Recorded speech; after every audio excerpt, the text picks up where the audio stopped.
उमर चीमा साहब, क्या आप समझते हैं कि ज़हरान ममदानी साहब का जो सोशलिस्ट अप्रोच है पाकिस्तान में उसकी हिमायत है और कहीं ना कहीं पाकिस्तानी अवाम इस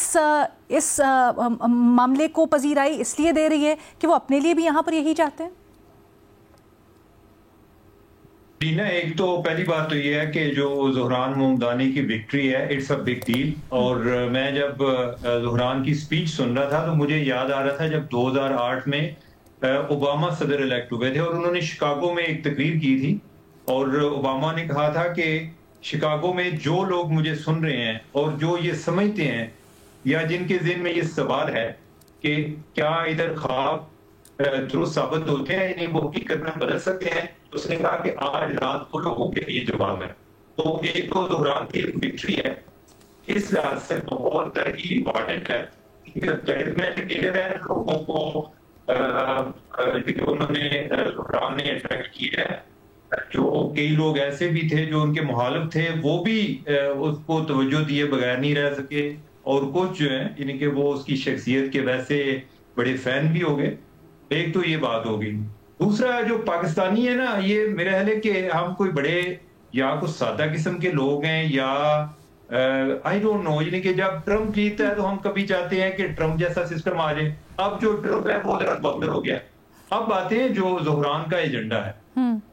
देखिए, ज़हरान का जो एजेंडा है वो एक तो ये जो रीमा बात कर रही थी ना, रीमा ने बात की जो राइट विंग के लोग हैं, बेसिकली ये जो दूसरे हैं ना ज़हरान, ये लेफ्ट विंग के लोग हैं और ये सिर्फ अमेरिका में नहीं है, ये बाकी ममालिक में भी आ रहे हैं। जिधर जिधर राइट विंग स्ट्रांग हो रहा है उधर लेफ्ट विंग भी स्ट्रांग हो रहा है। आप फ्रांस में देख लें, अभी जो है कि उधर भी लेफ्ट और राइट जो है वो दरमियान में बस एक तो फुटबॉल बना हुआ है। जर्मनी में भी राइट विंग बहुत स्ट्रांग हो गया है, अपनी पार्टी।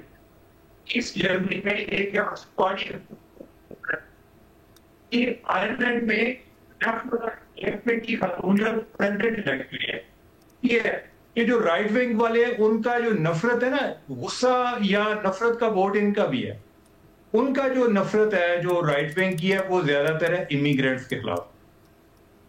जो लेफ्ट विंग वाले हैं ये ज्यादातर ये इनकी जो एक नफरत होती है ये अमीर लोगों के खिलाफ होती है या डिफेंस के खिलाफ होती है। ये कहते हैं टैक्स द रिच। इमरानी का जो जिस चीज से उसको अटेंशन भी दिया है कि जो लोग उसके साथ चले हैं, क्या एजेंडा है, वो कहते हैं जी कि मैं एक तो जो अमीर लोग हैं उन पर मैं 2% टैक्स और लगाऊंगा। अच्छा, सिर्फ वो इधर ही नहीं रुका, फिर उसने कहा है कि मैंने जो बसें हैं इनका इनके इधर लोग जो है ना फ्री राइड करेंगे जी। और उसके लिए भी अमीर लोग जो है ना वो पैसे देंगे। अच्छा, अब आगे रेंट की तरफ आ गए, उसने कहा जी कि रेंट फ्रीज करेंगे मुख्तलिफ इलाकों में।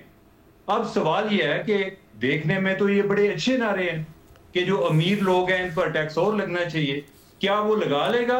और जो कैपिटलिज्म का मक्का है, यानी कि जिधर से कैपिटलिज्म की जो एक जायज पैदाइश है, जिधर से पूरी दुनिया में यानी कि उधर में प्रॉब्लम पूरी दुनिया की जो फाइनेंशियल इंडस्ट्री को लेके आ जाती है, जगह पर जो बिल्डर्स हैं ये अगर उनके साथ जो एक ज़हरान का एजेंडा है उसके मुताबिक क्या उसके पास क्या ऑप्शन होगा? उनकी लॉयल्टी अमेरिका से ज्यादा अपने पैसे के साथ लॉयल्टी होती है। दूसरा, उनके लिए ये पासपोर्ट इतना मैटर नहीं करता, उन्होंने वैसे 10-10 पासपोर्ट रखे होते हैं, वो किसी और जगह पर माइग्रेट कर जाते हैं। अलमिया ये होता है कि एक जगह से हम जो है उनके खिलाफ कैंपेन चला रहे होते हैं, दूसरे मुल्क में जो गवर्नमेंट्स हैं वो कह रहे होते हैं जी इन्वेस्टमेंट लेकर आओ, वही अमीरों को वो बुला रहे होते हैं। तो ये कहने को चीजें बड़ी अच्छी हैं, फैसिनेट भी करती हैं, लेकिन प्रैक्टिकली मुझे ऐसा नहीं आ रहा। अगर वो एजेंडा पे अमल दरामद करा लेते हैं तो ये इनकलाब हो।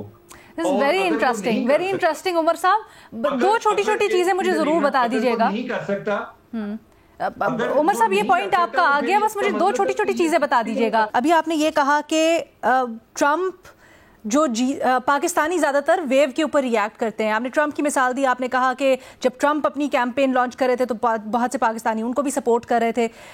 याद ऐसा पड़ता है कि ऐसा बिल्कुल नहीं था और ट्रंप के तो बल्कि मुखालफत में काफ़ी लोग थे, तो इसको ज़रा समझाइएगा। दूसरा, पाकिस्तान में इतनी पजीराई मिलना ज़हरान को, ये किस तरह से रेलेवेंट है? क्या आप समझते हैं कि लोग ज़हरान के एजेंडे को यहाँ पर पसंद करें और अपने लिए भी वही चाहते हैं?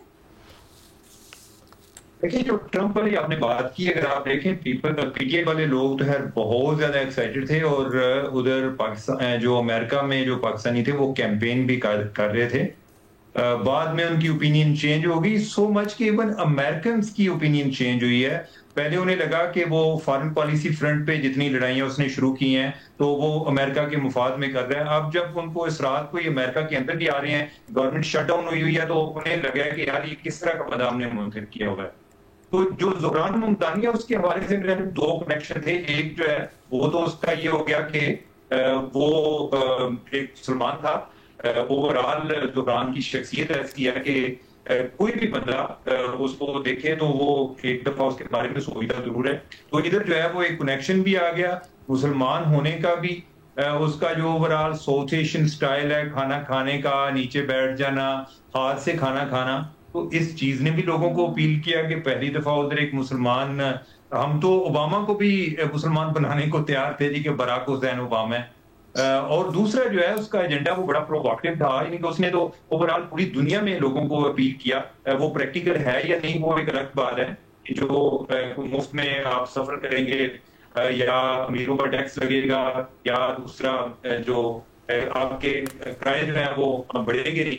तो इस तरह की चीजें पहले ये भी थी, लेकिन जो पहली चीज थी वो उसका मुसलमान होना, इधर उसको ज्यादा पजीराई या तवज्जो इस बुनियाद पे मिली। रिलेटेबिलिटी सेंटिमेंट ने ज्यादा लोगों को मुतासिर किया आपके मुताबिक?